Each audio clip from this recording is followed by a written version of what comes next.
السلام علیکم ورحمۃ اللہ وبرکاتہ۔ اعوذ باللہ السمیع العلیم من الشیطان الرجیم، بسم اللہ الرحمن الرحیم۔ رب اشرح لی صدری ویسر لی امری واحلل عقدۃ من لسانی یفقہوا قولی، رب زدنی علما رب زدنی علما رب زدنی علما، اللہم فقہنی فی الدین، اللہم الہمنی رشدی واعیذنی من شر نفسی، اللہم انفعنا بما علمتنا وعلمنا ما ینفعنا وزدنا علما، اللہم انا نسألک علما نافعا وعملا متقبلا ورزقا طیبا، اللہم ارنا الحق حقا وارزقنا اتباعہ وارنا الباطل باطلا وارزقنا اجتنابہ، اللہم انا نسألک حبک وحب من یحبک والعمل الذی یبلغنا حبک، آمین اللہم آمین۔ سورۃ الانفال اور سورۃ الانفال کی آج ہم آیت نمبر 66 اور 64 سے انشاءاللہ 69 تک پڑھ لیں گے، 69 تک تاکہ اس کو ہم کمپلیٹ کر لیں سورہ کو انشاءاللہ۔ اس سے پہلے ہم نے کیا پڑھا تھا؟ اس سے پہلے ہم نے پڑھا تھا کہ اللہ اپنے یعنی رسول اللہ صلی اللہ علیہ وسلم سے فرما رہے ہیں کہ اگر وہ آپ سے صلح کرنا چاہ رہے ہیں تو آپ بھی صلح کر لیجئے، خواہ جو یعنی اگر ان کی طرف سے دھوکے بازی کا اندیشہ ہو تو پھر آپ کے لیے اللہ کافی ہے۔ اور ہم نے پڑھا تھا کہ اس آیت کے بعد رسول اللہ صلی اللہ علیہ وسلم کو کوئی بھی وہ تکلیف اس طرح کی نہیں کوئی خاص کر پہنچا سکے تھے، کوئی گزند نہیں پہنچا سکے تھے رسول اللہ صلی اللہ علیہ وسلم کو دشمن، اور یہ خاص اللہ کے نبی کے لیے ایک وعدہ تھا، اور خاص بھی ہے اور عام بھی ہے۔ اچھا، پھر اللہ نے اپنی مدد کا ذکر کیا دوبارہ، اور پھر الفت کا ذکر کیا کہ آپس میں الفت ڈال دی، اور آپس کی محبت کے بغیر کچھ ہو نہیں سکتا، چاہے وہ اجتماعی طور پہ کوئی کام کر رہا ہے، انفرادی طور پہ کوئی کام کر رہا ہے، تو آپس کی الفت، آپس کی محبت کے بغیر کوئی بھی یعنی ٹیم ورک اگر آپ کا اچھا نہیں ہے اور ٹیم میں ہی آپ کے انتشار ہے، خلفشار ہے، پھر آپ کیا کر سکتے ہیں؟ تو آپس میں آپ دیکھیں کہ وہ کیا تھے؟ نرم تھے، اور مومنوں پہ کیا تھے؟ وہ کافروں پہ کیا تھے؟ سخت تھے۔ تو اللہ نے کہا کہ اگر آپ سارے کا سارا بھی خرچ کر دیتے جو کچھ بھی زمین میں ہے، پھر بھی آپ الفت نہیں ڈال سکتے تھے، اللہ الفت ڈال سکتا تھا، اللہ نے الفت ڈالی ہے، ٹھیک ہے؟ اور اب اللہ کیا ہے؟ غالب ہے۔ آگے چلتے ہیں، آیت نمبر 64 ہے، یا ایھا النبی، اے نبی صلی اللہ علیہ وآلہ وسلم، حسبک اللہ، کافی ہے آپ کو اللہ، جیسے ہم کہتے ہیں نا حسبی اللہ، کافی ہے مجھے اللہ، اور حسبک اللہ، کافی ہے آپ کو اللہ، ومن اتبعک، اور انہیں اتبعک جو پیروی کرے آپ کی، اور اسے ومن ہے، ومن اتبعک، اور اسے جو پیروی کرے آپ کی، من المؤمنین، مومنوں میں سے۔ اس آیت کے نا دو معنی ہو سکتے ہیں۔ کیسے؟ کہ ایک پہلا معنی کیا ہے کہ اے نبی صلی اللہ علیہ وآلہ وسلم، اللہ آپ کو بھی کافی ہے اور آپ کے ان پیروکاروں کو بھی کافی ہے جو آپ کے پیچھے ہیں، جو آپ کی پیروی کر رہے ہیں، جیسے ہم کہتے ہیں حسبنا اللہ و نعم الوکیل۔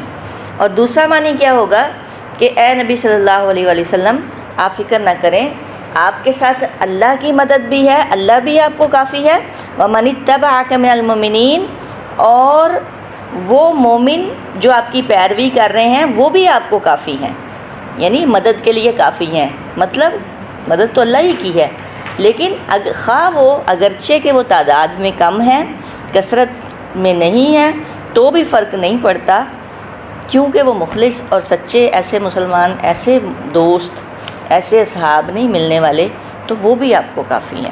آپ ان کی قلت پہ نہ جائیں، ان کی یہ نہ دیکھیں کہ یہ 313 ہیں، بلکہ یہ دیکھیں کہ یہ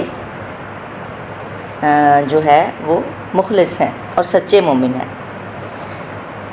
اچھا، یہ جو دوسرا معنی ہے نا، اگلی جو آیت آ رہی ہے نا، اگلی جو آیات یہ والی، ہاں جی اگلی آیت آ رہی ہے، اس کے پس منظر میں زیادہ اس مطلب قریب قیاس لگتا ہے یہ والا جو میں آپ کو، کیونکہ اس کے دو معنی لگ رہے ہیں۔ یا ایھا النبی، اے نبی صلی اللہ علیہ وآلہ وسلم، حرض المؤمنین، رغبت دلائیے المؤمنین، مومنوں کو، علی القتال، قتال پر۔ کہیں پہ بھی جنگ کا یا اس طرح کا لفظ نہیں آیا۔ قرآن کیا لفظ لیتا ہے اس کو؟ قتال کہتا ہے، ٹھیک ہے، جہاد بالقتال، یعنی جہاد کے لیے جنگ یا ان چیزوں کا، یہ تو ہمارے اپنی ورڈنگ ہے نا، یہ قرآن اس کو قتال بولتا ہے۔ اے رسول اللہ صلی اللہ علیہ وسلم، آپ مومنوں کو شوق دلائیے، ابھاریے، کس پر؟ قتال پر۔ اور کوشش یہی کرنی چاہیے کہ یہی لفظ استعمال ہو تاکہ آگے یہی چلے۔ اب حرز کہاں سے نکلا ہے؟ حرازات، حرازہ، اور حرازہ کہتے ہیں، حرازہ کا لفظی جو معنی ہے وہ کیا ہے؟ بیمار ہونا، سخت بیمار ہونا، کسی کے غم میں گھل جانا۔ جیسے کہ حضرت یعقوب علیہ السلام جب حضرت یوسف علیہ السلام کو یاد کرتے تھے تو کیا کہتے تھے کہ انہوں نے جب ان سے منہ پھیر لیا تو قال، کہنے لگے یا اسفا علی یوسف وابیضت عینہ من الحزن فہو کظیم، ان کی آنکھیں رنج کی وجہ سے سفید ہو چکی تھی اور غم کے مارے گھٹے جا رہے تھے۔ کظیم کا بھی ایک لفظ آیا۔ اس کے بعد جو آیت آتی ہے نا، قالو، وہ کہنے لگے ان کے بیٹے، تاللہ، اللہ کی قسم، تفتأ تذکر یوسف حتی تکون حرزا او تکون من الہالکین، تو بیٹوں نے کہا واللہ آپ ہمیشہ یوسف کی یاد ہی میں لگے رہیں گے یہاں تک کہ گھل جائیں یا ختم ہی ہو جائیں۔ حرزن، گھل جائیں، او تکون من الہالکین، یا اپنے آپ کو ہلاک کر دیں، اپنے آپ کو ختم ہی کیوں نہ ختم ہی کر دیں۔ تو حرزہ کسے کہتے ہیں؟ سخت بیمار ہونا یا کسی کے غم میں گھل جانا۔ لیکن جب یہ باب تفعیل میں آ جائے تو حرزہ کے بجائے کیا ہو جائے گا؟ حرز ہو جائے، حرز یعنی حرزہ بن جائے، تو اس کا مطلب بدل جاتا ہے کہ ترغیب دلا کر ہلاکت سے بچانا۔ تحریض کے معنی کیا ہے؟ ترغیب میں مبالغہ کرنا، یعنی خوب رغبت دلانا، خوب شوق پیدا کرنا، ٹھیک ہے۔ حرزہ کا، دوبارہ اس کو کروں گی، حرزہ کا کیا معنی تھا؟ ویسے کیا ہے؟ ہلاک ہونا، ختم ہونا، گھلنا، بیمار ہونا، اور اگر حرزہ ہو جائے تو پھر کیا ہوگا؟ ہلاکت سے بچانا، یعنی ترغیب دلانا۔ تحریض سے پھر ہو جائے گا، یعنی اگر باب تفعیل میں آ جائے تو پھر ترغیب میں مبالغہ کرنا۔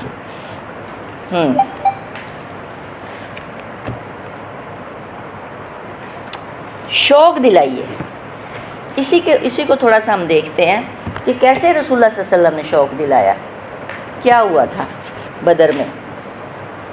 افراد تو کم تھے، تو اس میں آتا ہے کہ رسول اللہ صلی اللہ علیہ وسلم نے، ایک روایت آتی ہے کہ سیدنا انس رضی اللہ تعالی عنہ بیان کرتے ہیں کہ رسول اللہ صلی اللہ علیہ وسلم اور آپ کے صحابہ کرام میدان بدر کی طرف چلے، یہاں تک کہ مشرکین سے پہلے ہی وہاں پہنچ گئے، پھر بعد میں مشرک آ گئے۔ آپ نے فرمایا جب تک کہ میں آگے نہ بڑھوں تم میں سے کوئی شخص کسی چیز کی طرف پیش قدمی نہ کرے، یعنی آگے نہیں چلنا، کسی بھی معاملے میں پیش قدمی نہیں کرنی۔ جب مشرکین نزدیک آ گئے تو رسول اللہ صلی اللہ علیہ وسلم نے فرمایا اس جنت کی طرف لپکو، آگے بڑھو جس کا عرض آسمانوں اور زمین کے برابر ہے۔ اس پر سیدنا عمیر بن حمام رضی اللہ تعالیٰ عنہ نے فرمایا بہت خوب، بہت خوب۔ ایک جگہ پہ آتا ہے بخ بخ کے الفاظ انہوں نے استعمال کیے، جیسے بندہ کہتا ہے نا واہ واہ کیا بات ہے، تو وہ خوشی کا اظہار کیا۔ اور رسول اللہ صلی اللہ علیہ وسلم نے فرمایا تم نے یہ کیوں کہا کہ بہت خوب، بہت خوب، واہ واہ؟ انہوں نے عرض کی اس امید سے کہ اللہ تعالیٰ مجھے اہل جنت میں سے کر دے۔ آپ نے فرمایا تم اہل جنت میں سے ہو۔ سیدنا عمیر رضی اللہ تعالیٰ عنہ اپنے توشہ دان سے کچھ کھجوریں نکال کر کھانے لگے۔ پھر کہنے لگے اگر میں اتنی دیر تک رہا کہ اپنی کھجوریں کھا لوں تو یہ زندگی تو لمبی ہو جائے گی۔ چنانچہ ان کے پاس جو کھجوریں تھیں انہوں نے وہ سب پھینک دی اور پھر مشرکین سے لڑتے لڑتے شہید ہو گئے۔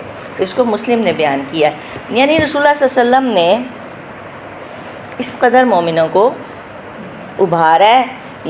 میں نے یہ معنی پہلے بتایا کہ حارزہ کا اصل معنی ہوتا ہے ہلاک کرنا، اور اگر یہ تفعیل میں آ جائے تو اس کا مطلب ہے ایسا، کیا مطلب ہے کہ یعنی مومنوں کو ایسے کام پہ ابھاریے کہ اگر وہ نہ کریں گے تو ہلاکت کا سبب ہوگا۔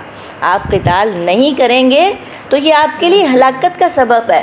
اسی وجہ سے آج ہم 8 ارب میں سے 1.5-2 ارب ہیں، لیکن قتال کو پیچھے چھوڑ کے، اور ہم لوگ اس وقت ہلاکت کے، ہم اس وقت جینے ایسی، وہ کہتے ہیں نا، ایسی زندگی سے موت بہتر ہے کہ ہم لوگ جس ذلت کی زندگی بسر کر رہے ہیں مسلمان،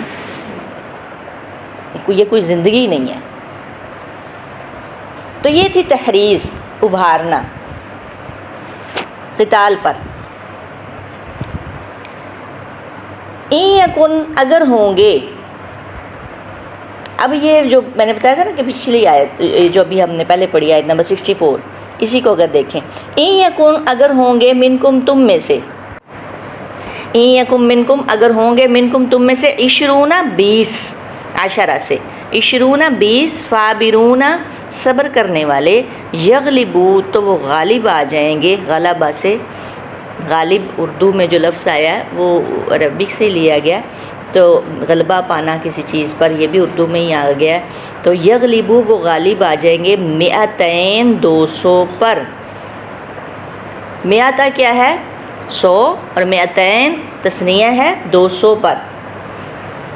اگر تم میں سے 20 صبر کرنے والے ہوں تو وہ 200 پر غالب آ جائیں گے۔ یہ بڑی یعنی نا ذمہ داری تھی۔ وہیں یہ، اور یہ پھر اس وقت چونکہ کم تھے، تھوڑے تھے، اخلاص زیادہ تھا، اس لیے۔ وہیں یکن، اور اگر ہوں گے، منکم، تم میں سے، 100 یغلبو، تو وہ غالب آ جائیں گے، 1000 پر۔ 100 مومن ہوں گے، مسلمان ہوں گے، جنگجو ہوں گے، تو وہ کس پر غالب آ جائیں گے؟ 1000 پر۔ اور آپ کے سامنے کتنی تعداد تھی؟ 1000 تھی، اور یہاں 313 تھے۔ من الذین، ان میں سے جنہوں نے، غالب آ جائیں گے 1000 پر۔ کون سے 1000؟ من الذین، ان میں سے، الذین کفروا، جنہوں نے کفر کیا، بانہم، بوجہ اس کے کہ وہ قوماً، ایسی قوم ہے، لا یفقہون، جنہیں سمجھ ہی نہیں ہے۔ فقہ کسے کہتے ہیں؟ فاقہ، گہری سمجھ بوجھ کو، انہیں کوئی سمجھ ہی نہیں ہے، انہیں کوئی شعور ہی نہیں ہے۔ رسول اللہ صلی اللہ علیہ وسلم ان کے بیچ میں موجود ہیں، اور وہ اللہ کے نبی سے جنگ کرنے کے لیے آ رہے ہیں۔ اللہ کے نبی تو ان کو کس کی طرف بلا رہے ہیں؟ اللہ کی طرف بلا رہے ہیں، اور وہ پھر بھی اللہ کے نبی سے لڑ رہے ہیں، صرف اس بات پہ کہ وہ ایک اللہ کی طرف بلا رہے ہیں۔ قوم لا یفقہون، ایسی قوم جو سمجھ نہیں رکھتی۔ سیدنا ابو ہریرہ رضی اللہ تعالیٰ عنہ بیان کرتے ہیں کہ رسول اللہ صلی اللہ علیہ وسلم نے فرمایا، بے شک جنت میں 100 درجے ہیں جو اللہ تعالیٰ نے مجاہدین فی سبیل اللہ کے لیے تیار کر رکھے ہیں۔ ہر 2 درجوں کے درمیان اتنا فاصلہ ہے جتنا کہ زمین و آسمان کے درمیان۔ کتنے درجے ہیں؟ 100 درجے ہیں، اور ہر درجے کے درمیان زمین و آسمان جتنا فاصلہ ہے۔ لہٰذا تم بھی اللہ تعالیٰ کی جنت، اللہ سے جنت کا سوال کرو، تو جنت الفردوس کا سوال کرو۔ یہ سب جنتوں کے درمیان ہے، اور سب سے عالی شان جنت ہے، اور اسی کے اوپر رحمان کا عرش ہے، اور اسی سے جنت کی نہریں پھوٹتی ہیں۔ اس کو بخاری بیان کرتے ہیں۔ اب یہ جو خوشخبری آ رہی ہے نا کہ ایک مجاہد 10 پہ بھاری ہے، 1 اور 10 کا ہو گیا تناسب، تو یہ جو ہے اگر تم میں سے 20 آدمی صبر کرنے والے ہوں تو 200 پر غالب آ جائیں گے، اور 100 آدمی ہو تو 1000 کافروں پر غالب آ جائیں گے۔ یعنی مسلمانوں کا ایک مجاہد 10 پر بھاری ہے، اور 100 مجاہد 1000 پر بھی بھاری ہے۔ یہ جو حکم تھا یہ بعد میں منسوخ ہو گیا تھا، اسی ٹائم ہی، آپ دیکھیں آگے پڑھیں گے، لیکن بشارت باقی رہی ہے اس میں۔ الآن، اب، خففہ، ہلکا کر دیا، بوجھ، خففہ تخفیف کرنا، ہلکا کر دینا، اب ہلکا کر دیا، خفف اللہ ہلکا کر دیا بوجھ اللہ نے عنکم تم سے، یعنی اب زیادہ کا مطالبہ نہیں کیا۔ اب کیا ہوا ہے؟ وعلما اور اس نے جان لیا، اس نے انا کہ بے شک فیکم تم میں ضعفن ابھی کمزوری ہے۔ اس میں ضعف سے مراد جسمانی کمزوری بھی ہو سکتی ہے، یعنی مادی کمزوری بھی ہو سکتی ہے، اور بصیرت کی کمزوری بھی ہو سکتی ہے، یعنی سوجھ بوجھ کی کمزوری، کیونکہ ابھی نئے نئے مسلمان ہوئے تھے۔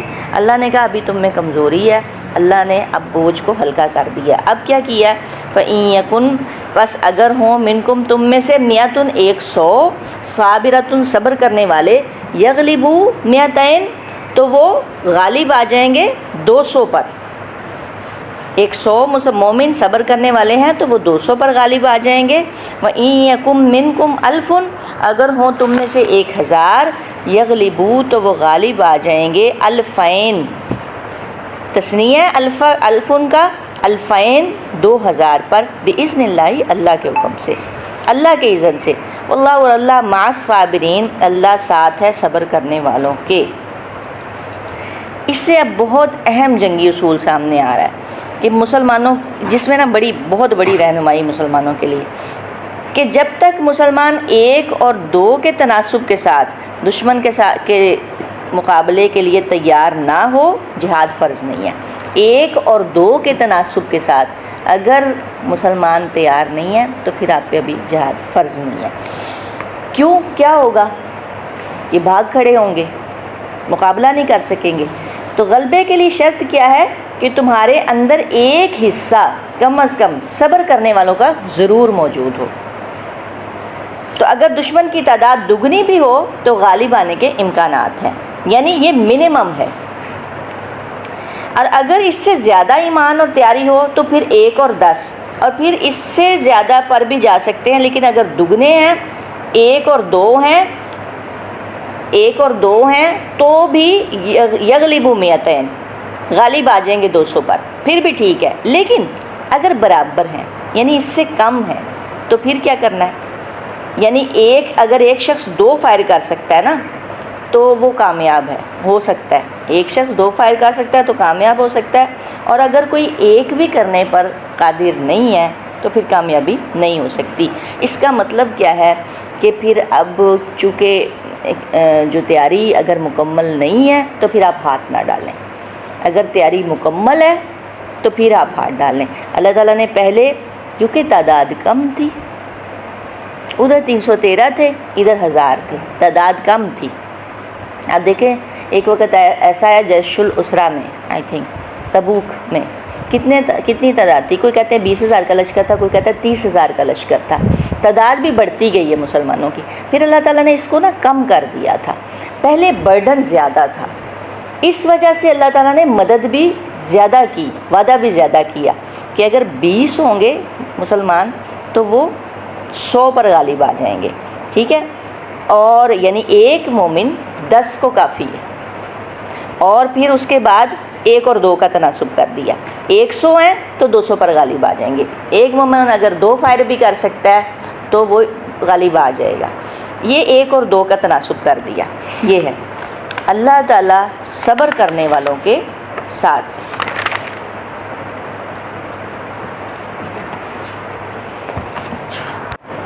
سیدنا عباس رضی اللہ تعالیٰ عنہ فرماتے ہیں کہ جب یہ آیت نازل ہوئی کہ تمہارے 20 صابروں کو 200 پر غالب آ جانا چاہیے، تو یہ مسلمانوں پر گراں گزری، جبکہ اللہ تعالیٰ نے مومنوں پر یہ فرض کیا ہے کہ ایک مومن 10 کافروں کے مقابلے میں نہ بھاگے۔ پھر اللہ تعالیٰ نے اس آیت میں تخفیف کر دی اور فرمایا کہ کم از کم 100 کو 200 کے مقابلے میں ضرور غالب آنا چاہیے۔ چنانچہ جب اللہ تعالیٰ نے شمار میں کمی کر دی تو اتنا ہی مسلمانوں میں صبر بھی کم ہو گیا۔ اگر شمار میں کمی ہوئی، صبر میں بھی کمی آ گئی۔ اب دیکھیں 10 ملین تقریباً اسرائیل کی آبادی ہے، مسلمان کتنے ہیں؟ 1.5 ارب مسلمان ہیں۔ کیا ہے؟ وہن ہے، اتنا سا وہ ہے، مقبوضہ فلسطین ہے، ہم اس کو اسرائیل بلکہ نہ ہی کہیں، اس کو مقبوضہ فلسطین کہیں۔ اور ٹھیک ہے بیک پہ امریکہ ہے جو کچھ بھی ہے، لیکن تعداد میں وسائل میں مسلمان زیادہ ہیں. بات سمجھ میں نہیں آتی. اور بات وہی ہے کہ اگر کہیں پر کوئی بات کر بھی لی جائے تو وہ کہتے ہیں اوہ جنگ کی بات نہ کرنا، قتال کی بات نہیں کرنی، جہاد کی آپ بات نہیں کر سکتے. اور اگر فتویٰ دے بھی دیا ہے تو فتویٰ آپ ایسا دیتے نا کہ اگر آپ امپلیمنٹ نہیں کرتے اس فتوے پر، یا آپ یعنی ایسا فتویٰ دیں کہ اگر آپ اس پر امپلیمنٹ نہیں کر پا رہے، آپ نے اپنے میزائلوں کے رخ ادھر نہیں کرنے، تو پھر آپ کو ووٹ دینا بھی حرام ہے، آپ کی حکومتیں بھی حرام ہیں. پھر آپ یہاں پہ کیا کر رہے ہیں؟ آپ کیا سمجھتے ہیں کہ کیا ابھی جو ہو رہا ہے، ابھی مجھے نہیں پتا کہ آپ کے علم میں سوشل میڈیا سے آپ کتنے اٹیچ ہیں، کہ اب بہت زیادہ پھر دوبارہ وہی سب کچھ شروع ہو رہا ہے. اور ابھی صبح ویڈیو دیکھ رہی تھی کہ ایسے بلڈ جو ہے نا وہ روڈ پہ ہے، جیسے ہم یہ گائے کو ذبح کرتے ہیں نا، قربانی کا خون بلڈ ہوتا ہے، ایسے روڈ پہ بلڈ ہے. آپ کیا سمجھتے ہیں کہ جو جتنی بڑی وردی ہے یا جتنا بڑا اس کو سٹیٹس ملا ہے تو اس حساب سے اسے پوچھا نہیں جائے گا؟ کیسے وہ پل صراط کو پار کر سکتا ہے؟ میں عام مسلمان کی بات کرتی ہوں، چلیں چھوڑیں اسے، عام مسلمان تو کیسے وہ پل صراط پار کر سکتا ہے؟ تو پھر اتنے تمغے اور یہ سب کچھ کیا فائدہ؟ پھر آپ چھوڑ دیں نا، آپ سے نہیں سنبھالا جا رہا تو آپ چھوڑ دیں. صرف ایک بات ہی کرنی، بات بھی کرنی مشکل ہے کہ کہیں مر نہ جاؤں، کہیں کوئی گولی نہ لگ جائے، کوئی اٹھا کے نہ لے جائے. اس بات کیوں نہیں بندہ کرتا کہ کوئی اٹھا کے نہ لے جائے؟ ابھی جمیل بہرام کو وہ لے گئے تھے تو وہ کتنے 8-10 مہینے کے بعد وہ بچہ جو ہے، وہ لڑکا شاید بچہ، اس کے بچے بھی ہیں چھوٹے چھوٹے، تو اس کو اب وہ آ رہا تھا اس پہ کہ اس کو 8 سے 10 مہینے اس کو تشدد کرنے کے بعد اب اسے چھوڑا ہے. ٹھیک ہے، جو بھی کوئی بات کرتا ہے اسے اٹھا لیا جاتا ہے. تو اٹھا لے جانا کہ ڈر کے ساتھ سے کیا وجہ ہم چپ کر جائیں؟ تو بات بھی نہیں کر سکتے، دھمکی بھی نہیں لگا سکتے، آخر کیا وجہ ہے؟ تو بہرحال مسلمانوں میں یہ اس وقت کی بات ہو رہی ہے کہ صبر بھی اتنا ہی کم ہو گیا. اب ایک مسلمان کو 2 کافروں کے مقابلے سے بھاگنا جائز نہیں. ایک مسلمان اب 2 کافروں سے بھاگ نہیں سکتا. ہاں، زیادہ کے مقابلے سے ہٹ جانا بھی جرم نہیں. اس آیت کے بعد اس کو ابن کثیر بیان کرتے ہیں. واللہ مع الصابرین، اللہ صبر کرنے والوں کے ساتھ ہے. سیدنا سعید بن جبیر نے فرمایا کہ اللہ تعالیٰ مسلمانوں کی مدد کے ذریعے ان کے ساتھ ہے، اپنی تائید کے ساتھ، اپنی نصرت کے ساتھ. اس میں آتا ہے کہ اگر اہل ایمان کمزور اور ناتواں ہو جائیں تو تب ان کے اور کافروں کے درمیان کیا نسبت ہوگی؟ تو اس کے آنسر میں بتا رہے ہیں کہ کمزوری جاننے اور سمجھنے میں آتی ہے جن لوگوں کے دلوں میں سچا ایمان نہیں اترتا یا ابھی تربیت کے ابتدائی مراحل میں ہوتے ہیں، تب بھی ان کے اندر اور 1 اور 2 کی نسبت قائم رہتی ہے. اگر کمزوری بھی ہے تو پھر 1 اور 2 کی نسبت پھر بھی قائم رہے گی. ان آیات سے پتہ چلتا ہے کہ اس وقت جو ہماری تعداد ہے، اس وقت جو ہمارے ہیں، اس حساب سے آپ کیسے کہہ سکتے ہیں کہ آپ پر جہاد جو ہے وہ آپ فرض کفایہ ہے؟ نہیں، جہاد جو ہے فرض عین ہے، فرض کفایہ نہیں اب رہ گیا کہ کوئی ایک جا کے جماعت کر لے. جہاد اس وقت فرض عین، ہر فرد جتنی اس کے اندر حسب مقدور طاقت ہے، وَأَعِدُّوا لَهُم مَّا اسْتَطَعْتُم مِّن قُوَّةٍ، ہر فرد میں جتنی طاقت ہے وہ بات کر سکتا ہے تو بولے. اللہ نے اس کو زبان دی ہے نا، بول سکتا ہے. اپنے حق کے لیے بولتے ہیں کہ نہیں بولتے؟ آپ کو کسی نے مارا ہے، تھپڑ مار دیا، آپ کیا کرتے ہیں ریئیکشن میں؟ بولتے ہیں، بات کرتے. بچہ تک بھی چپ نہیں رہتا، تو پھر آپ اتنا سب کچھ دیکھنے کے بعد کیسے چپ؟ جو آپ کے پاس ویپن ہے، جو بھی آپ کا سوشل میڈیا ہے، جو آپ کے پاس ویپن ہے اس سے آپ بات کریں. ان کو دیکھیں کہ یہ آیات ہمیں کیا مطلب ہمیں کیا بتا رہی ہیں. اب ہم باقاعدہ تو جا کے ہتھیار لے کے نہیں جا سکتے، ہم سرحدوں کو کراس نہیں کر سکتے. ہم جو کر سکتے ہیں وہ کریں. تو خاموشی جو ہے ہمارے لیے وبال جان ہے. خاموشی سمجھیں کہ ایک ہم اپنے آپ کو آگ کی طرف لے کے جا رہے ہیں اگر ہم چپ ہیں، خاموش ہیں. آگے چلتے ہیں، ما کان لنبی، یہ نہیں ہے جائز یا نہیں ہے مناسب لنبی، کسی نبی کے لیے، ان یکونا کہ ہوں لہو اس کے لیے اسارا قیدی۔ اسارا کیا ہے؟ اسیر کی جمع ہے، اور اسارا اصل میں کہتے ہیں پاؤں کی بیڑی کو، یعنی قید کرنا۔ نہیں ہے جائز یا نہیں ہے مناسب کسی نبی کے لیے کہ اس کے لیے قیدی ہوں، حتیٰ یہاں تک کہ یسخنا، وہ اچھی طرح خون بہا دے، خون ریزی کر دے فی الارض، زمین میں۔ یعنی یہاں پہ جنگ کا مقصد بتایا جا رہا ہے کہ جنگ کا مقصد قیدی جمع کرنا یا مال غنیمت جمع کرنا نہیں، بلکہ کیا ہے؟ دشمن کی قوت کو توڑنا ہے۔ تریدون عرض الدنیا، تم چاہتے ہو دنیا کا سامان، واللہ یرید الآخرہ، اور اللہ چاہتا ہے آخرت۔ آپ چاہتے ہیں آپ کے تمغے برقرار رہیں، آپ کا سٹیٹس برقرار رہے، آپ ساری زندگی وردی میں رہیں، مرتے دم تک وردی میں رہیں، اور آپ کو فیلڈ مارشل کا بھی خطاب ملتا رہے، اور یہ کیا ہے؟ تریدون عرض الدنیا، دنیا کا سامان ہے، تم دنیا کا سامان چاہتے ہو، اللہ تو آخرت دینا چاہ رہا ہے۔ واللہ عزیز الحکیم، اور اللہ خوب حکمت والا ہے۔ اب یہ جو بات آ رہی ہے نا اس کے پس منظر میں، آپ یہ دیکھیں، پہلے ہم اسی کو تھوڑا سا دیکھتے ہیں کہ جنگ بدر میں 70 لوگ قید ہوئے تھے۔ یہ پہلی جنگ تھی۔ پیچھے بھی جب ہم نے سٹارٹ لیا تھا نا سورہ انفال کا، تو کیا کہا تھا؟ اس میں تربیت ہو رہی ہے۔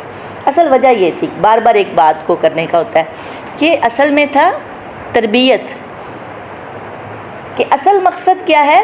قیدی پکڑنا یا مال غنیمت جمع کرنا یا مال غنیمت حاصل کرنا نہیں، بلکہ اصل مقصد کیا ہے؟ کفار کی قوت کو، اس کی طاقت کو، جو اسلام کے راستے میں روڑا بنی ہوئی ہے، رکی ہوئی ہے، اس کو توڑنا ہے، رکاوٹ بنی ہوئی ہے، اس کو توڑنا ہے۔ آپ یہ دیکھیں، اس کے پس منظر میں ابھی ہم دیکھتے ہیں کہ ایسا کیوں ہوتا ہے کہ جب ایک انسان کسی خاص مقصد کے لیے نکلتا ہے تو نیت کیوں بدل جاتی ہے؟ بدر میں کیا ہوا تھا؟ انہوں نے رسول اللہ صلی اللہ علیہ وسلم کے ساتھ گئے تھے، مطلب اصل صحیح نیت کے ساتھ ہی گئے تھے، لیکن یہ کیا ہوا تھا کہ انہوں نے ایسا کیوں سوچنا شروع کر دیا، یا ایسی ان کے اندر ضعف کیوں آ گیا، یہ کمزوری کیوں آ گئی، یا دنیا کی محبت کیوں آ گئی؟ کیا ہوا تھا؟ اس کے بعد اللہ تعالیٰ نے اس کو واضح بھی کر دیا ان باتوں سے کہ اصل مقصد قیدی حاصل کرنا یا مال غنیمت حاصل کرنا نہیں ہے، تم دنیا کا سامان چاہ رہے ہو، اللہ تو آخرت دینا، دنیا کا سامان چاہ رہے ہو، اللہ تو آخرت دینا چاہ رہا ہے۔ اس کی اللہ نے اصلاح کر دی۔ اچھا، اب یہ اگر ہم یہ والی بات دیکھیں نا، تریدون عرض الدنیا، تو یہ صرف بدر کے ان کے لیے نہیں ہے، یہ عام جنگوں کے لیے نہیں ہے، یہ عام ہمارے لیے بھی ہے یہ والا اصول، کہ کوئی شخص اگر اللہ کے دین کے لیے گھر سے نکل رہا ہے، اور یعنی کوئی چھوٹی بڑی کوئی بھی وہ خدمت کرنا چاہ رہا ہے، چاہے وہ ذاتی ہو چاہے اجتماعی ہو، تو اسے وقتاً فوقتاً اپنا جائزہ لیتے رہنا چاہیے کہ ہم یہ کیوں کر رہے ہیں، ہمارا مقصد کیا ہے۔ ٹھیک ہے،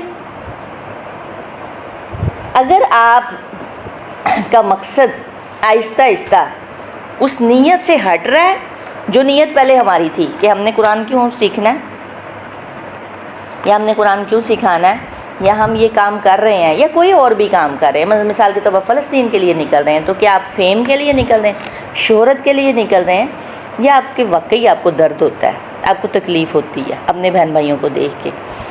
تو اسی لیے یہ جو ہم چھوٹا موٹا کوئی تھوڑا بہت کام کرتے ہیں، یا جیسے ہم نے کوئی بھی مطلب اس کو ابھی لیں، فی الحال فلسطین کے معاملے کو فی الحال سائڈ پہ کر کے، جہاد کے معاملے کو سائڈ پہ کر کے، ویسے ہم اس کام کے لیے نکل رہے ہیں، یعنی آپ کلاس لینے کے لیے آ رہے ہیں اور ہم کلاس دینے کے لیے آ رہے ہیں، تو کیا ہے اس کے پیچھے؟ کیا فیم تو نہیں،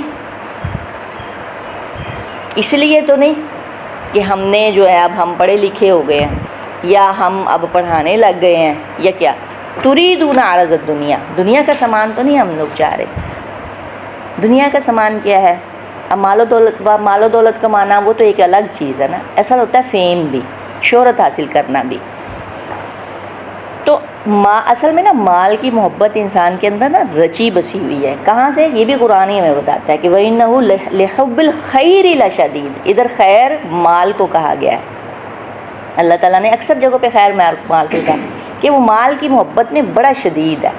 اس کے مال کی محبت اس کے دلوں میں رچی بسی ہوئی ہے. تو اس لیے علم حاصل کرنا اور مقصد آپ کا کیا ہے کہ میں ایک بڑا آدمی بن جاؤں گا. ہم نے کیا اپنے بچوں کے کانسیپٹ بنائے ہوتے ہیں, آپ کیا بنو گے بڑے ہو کے؟ میں بڑا ہو کے جی سائنٹسٹ بنوں گا, میں ڈاکٹر بنوں گا, میں انجینئر بنوں گا. اور بچے کو یہ بات تھوڑی سی اس میں یعنی یہ بھی اگر بتا دی جائے کہ آپ اگر ڈاکٹر بنیں گے تو آپ ڈاکٹر کیوں بنیں گے, ٹھیک ہے؟ نہیں, آپ صرف پیسے کمانے کے لیے ڈاکٹر نہیں بنیں گے, آپ اس پیسے کمانے کے لیے سائنٹسٹ نہیں بنیں گے, آپ انجینئر نہیں بنیں گے, جو بھی آپ بننا چاہ رہے ہیں. آپ اسلام کی سربلندی کے لیے آپ ڈاکٹر بنیں گے تو خدمت خلق کے لیے بنیں گے. آپ کا گوشے, آپ کی جو ایک کونا ایک ایسا ہونا چاہیے جہاں پہ آپ انسانوں کی خدمت بھی کر رہے ہیں. آپ سائنٹسٹ ہیں تو آپ نے کیا کرنا ہے, ایسی چیزیں تیار کرنی ہے جس میں آپ دشمنوں کی قوت کو توڑ سکیں, وَأَعِدُّوا لَهُم مَا اسْتَطَعْتُم مِّن قُوَّةٍ پہ امپلیمنٹ کر سکیں. آپ نے انجینئر بننا ہے تو کچھ ایسا کر سکیں. یہ چیزیں ہیں. تو ہم یہ کہہ تو دیتے ہیں آپ کیا بنو گے بڑے ہو کے؟ میں پائلٹ بنوں گا. پائلٹ بن کے کیا کرو گے؟ صرف جہاز ہی اڑاؤ گے؟ کیا کرو گے؟ اکثر تو بچے پائلٹ کے شوقین ہوتے ہیں. تو پائلٹ بھی بننا ہے تو پیچھے سے کیا؟ کبھی کسی نے کہا میں صحابی بنوں گا یا میں صحابیہ بنوں گی, میں صحابی جیسا بننا چاہتا ہوں, میں حضرت فاطمہ جیسی بننا چاہتی ہوں. کم ہوتا ہے جواب. میں ایک نیک اچھی یعنی ایک مطلب صحابیہ بننا چاہ رہی, کم ہوتا ہے. ٹھیک ہے, یہ ہے تریدون عرض الدنیا, تم دنیا کا سامان چاہتے ہو, اللہ کیا چاہتا ہے؟ آخرت. اور اللہ غالب اور حکمت والا ہے. اس میں کیا ہوا تھا کہ اس میں سیدنا عمر بن خطاب رضی اللہ تعالیٰ عنہ سے روایت ہے کہ غزوہ بدر میں جب قیدی گرفتار کر لیے گئے تو رسول اللہ صلی اللہ علیہ وسلم نے سیدنا ابو بکر اور عمر سے مشاورت فرمائی. سیدنا ابو بکر اور عمر رضی اللہ تعالیٰ عنہ سے مشاورت فرمائی, ان قیدیوں سے متعلق تمہاری کیا رائے ہے؟ سیدنا ابو بکر نے عرض کی, اے اللہ کے نبی, یہ ہمارے چچا زاد بھائی اور ہمارے ہی خاندان کے لوگ ہیں, سو میری تو رائے ہے کہ ان سے فدیہ لے لیا جائے تاکہ اس رقم سے کفار کے مقابلے میں ہمیں قوت حاصل ہو. اور کیا عجب ہے کہ اللہ تعالیٰ انہیں اسلام کی ہدایت دے دے. رسول اللہ صلی اللہ علیہ وسلم نے فرمایا, ابن خطاب تمہاری کیا رائے ہے؟ سیدنا عمر فرماتے ہیں کہ میں نے کہا, اللہ کے رسول, میری رائے سیدنا ابو بکر کی رائے کے موافق نہیں ہے. میری رائے تو یہ ہے کہ آپ ان کو ہمارے حوالے کیجئے تاکہ ہم ان کی گردنیں اڑا دیں. عقیل کو سیدنا علی کے حوالے کیجئے تاکہ وہ اس کی گردن اڑا دیں. عقیل کون تھے؟ چچا زاد تھے اللہ کے نبی کے بھی.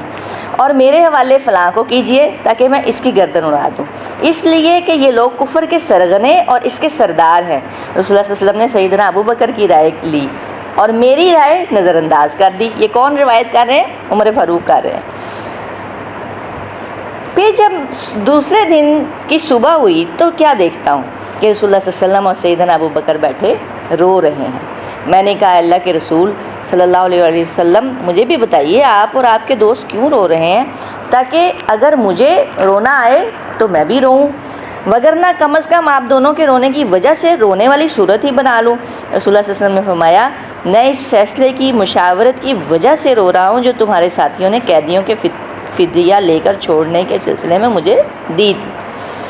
اب میرے سامنے ان کا عذاب پیش کیا گیا جو اس درخت سے بھی زیادہ قریب تھا, جو آپ کے قریب ایک درخت تھا, یعنی جو رسول اللہ صلی اللہ علیہ وسلم کے قریب کوئی درخت تھا اس کو شبیہ بنا کے رسول اللہ صلی اللہ علیہ وسلم ہمارے ہیں کہ اس درخت سے بھی زیادہ قریب تھا جو ایسا عذاب میں جو پیش کیا گیا. اور اللہ عز و جل نے یہ آیات نازل فرمائی ہیں یہی والی کہ ما کان لنبی ان یکون لہ اسری حتی یثخن, کہ کسی نبی کے لیے لائق نہیں کہ اس کے پاس قیدی ہوں یہاں تک کہ وہ زمین میں کافروں کا خوب خون بہا لے. تم دنیا کا سامان چاہتے ہو اور اللہ تو آخرت چاہتا ہے. ٹھیک ہے, تو یہ اس کو مسلم بیان کرتے ہیں. اور اس کو کون روایت کرتے ہیں؟ عمر فاروق رضی اللہ تعالیٰ عنہ فرماتے ہیں, یعنی ان کو اپنے اس جو انہوں نے مشورہ لیا اور اس کے بعد اس پر عمل کیا, یعنی ان کی رائے کو لیا, تو اس پر بہت زیادہ ملال ہوا کہ اللہ تعالیٰ جو ہے وہ.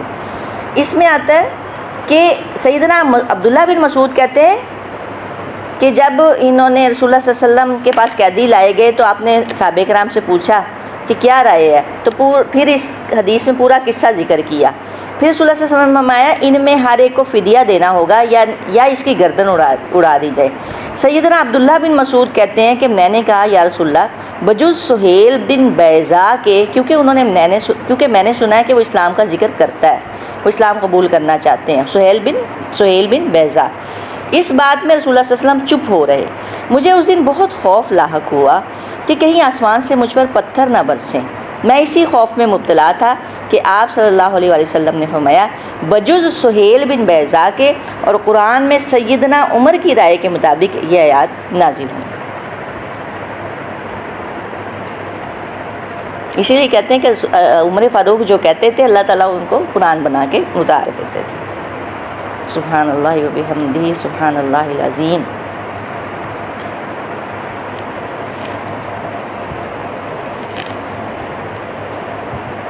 تم دنیا کا سامان چاہتے ہو، اللہ تعالیٰ نے فرمایا تم چاہتے ہو کہ ان کی جان بخش دو یا فدیہ لے کے چھوڑ دو۔ عارض دنیا کی بات اس لیے کی گئی کہ آپ ایسی مصلحت کی خاطر جان بخشی کریں جو دین سے متعلق ہو۔ بہرحال تو یہ اس کا پس منظر تھا جو رسول اللہ صلی اللہ علیہ وسلم نے کو یہ کہا جا رہا ہے کہ اصل ہے کافروں کی شان و شوکت کو توڑنا۔ لولا کتاب من اللہ، اگر نہ ہوتا لکھا ہوا، اب دیکھیں اگلی آیات پڑھیں، اگر نہ ہوتا کتاب من اللہ، لکھا ہوتا من اللہ اللہ کی طرف، سبقہ جو گزر چکا، سبقہ جو گزر چکا، لمسکم البتہ پہنچتا تمہیں، لام تاکید ہے یہ، البتہ پہنچتا تمہیں، فیما اس کے بدلے میں جو اخذتم لیا تم نے، عذاب عظیم، عذاب بہت بڑا۔ یعنی اللہ کی طرف سے لکھی ہوئی بات نہ ہوتی، یعنی اگر پہلے ہی تمہارے لیے مال غنیمت کا مال کھانا حلال نہ لکھا ہوتا اور ہمارا یہ طریقہ نہ ہوتا کہ بیان کرنے سے پہلے ہم کسی پر عذاب نہیں بھیجتے، تو قیدیوں سے فدیہ لینے پر سخت عذاب آتا۔ اگر اللہ تعالیٰ کی قضاء و قدر پہلے مقرر نہ ہوتی تو تم اس عذاب کو ہٹا نہیں سکتے تھے۔ لمسکم فیما اخذتم عذاب عظیم، جو پہلے طے ہو چکی تھی تو اس کی وجہ سے تم نے لیا ہے تمہیں بہت بڑا عذاب پہنچتا۔ بدر کے دن قیدیوں سے جو فدیہ لیا اس کے بدلے میں تمہیں دردناک عذاب دیتا۔ اور نمبر 4 اس میں آتا ہے کہ اگر عذاب ملتا تو سیدنا عمر کے علاوہ کوئی نہ بچتا۔ یعنی اللہ تعالیٰ نے اس چیز کو آپ یہ دیکھیں کہ اتنا یہ کانسیپٹ کلیئر ہوا ہے کہ نہیں، یسخنا سخنا سے ساخانون، اچھی طرح خون بہانا، اس لیے آیا ہے کہ معاملہ یہاں نہیں ہے، معاملہ ہے کوئی اور۔ فَكُلُوا پس کھاؤ، مما اس میں سے، غنیمتم جو غنیمت پائی تم نے، یعنی یہ نا بڑی شدید قسم کی آیت آئی ہے، بڑی سخت قسم کی آیت آئی ہے، لولا کتاب من اللہ سبق لمسکم۔ اچھا، فَكُلُوا پس کھاؤ، مما اس میں سے، غنیمتم جو غنیمت پائی تم نے، یعنی اللہ تعالیٰ نا ایک طرف تو تھوڑا اللہ تعالیٰ وہ ڈرا رہے ہوتے ہیں، پھر بعد میں ساتھ ہی مسلمانوں کو تھوڑا سا پھر ساتھ ہی کہہ دیتے ہیں غفور الرحیم۔ فَكُلُوا پس کھاؤ، مما اس میں سے، غنیمتم جو غنیمت پائی تم نے، حلال طیباً پاک، واتقوا اللہ اور ڈرو اللہ سے، ان اللہ غفور الرحیم، بے شک اللہ بخشنے والا نہایت رحم کرنے والا ہے۔ یعنی اب یہ واضح ہو چکا ہے کہ مال غنیمت حلال ہے، لہٰذا اسے شوق سے کھائیں۔ اس سے پہلے امتوں پر مال غنیمت کو حلال نہیں کیا گیا تھا، اس کے بارے میں ہم لوگ کہہ چکے ہیں کہ رسول اللہ صلی اللہ علیہ وسلم نے فرمایا 5 چیزیں جو ہے نا وہ آپ کے علاوہ کسی کو نہیں دی گئیں۔ ایک تو یہ کہ مجھے 1 مہینے کی مسافت پر روب کے ذریعے مدد دی گئی ہے۔ رسول اللہ صلی اللہ علیہ وسلم 1 مہینے کی مسافت پر ہیں، جیسے مدینہ میں بیٹھے ہیں تو مکہ والوں پہ روب ہے، تقریباً 40 دن کا بن جاتا ہے وہ۔ پوری مسجد، زمین میرے لیے مسجد بنا دی گئی ہے، پاک بنا دی گئی ہے، جہاں پہ بھی نماز کا وقت ہو نماز پڑھ لے انسان، یہ اللہ کے نبی کو ہی ہوا ہے۔ میرے لیے مال غنیمت حلال کر دیا گیا، مجھ سے پہلے کسی نبی کے لیے حلال بھی نہیں کیا گیا تھا، اور مجھے شفاعت کی اجازت دی گئی ہے۔ اور نمبر 5، ہر نبی خاص اپنی قوم کی طرف مبعوث ہوتا تھا، جبکہ میں تمام انسانوں کی طرف بھیجا گیا، بلکہ رحمت للعالمین ہے۔ جانوروں کی بھی آپ سے بات کیا کرتے تھے، جیسے وہ اونٹ آیا، شیر آیا، جانور بھی آپ سے بات، وہ چڑیا کو دیکھا، جانور بھی آپ سے بات کیا کرتے تھے، اپنا جو تھا وہ لے کے آتے تھے۔ آگے اللہ تعالیٰ کہہ رہے ہیں پھر واتقوا اللہ، اور ڈرو اللہ سے، ان اللہ، بے شک اللہ غفور رحیم، بہت بخشنے والا، خوب نہایت رحم کرنے والا ہے۔ کہ اللہ تعالیٰ کی طرف جو کوئی رجوع کرتا ہے، توبہ کرتا ہے، تو اللہ اسے معاف کرنے والا ہے۔ تو دیکھیں نا کہ رسول اللہ صلی اللہ علیہ وسلم اور اللہ کے نبی اور جو ابو بکر بیٹھے رضی اللہ تعالیٰ عنہ رو رہے ہیں اپنے فیصلے پہ۔ اللہ اکبر کبیرہ۔ سبحانک اللہم و بحمدک ونشہد ان لا الہ الا انت نستغفرک ونتوب الیک۔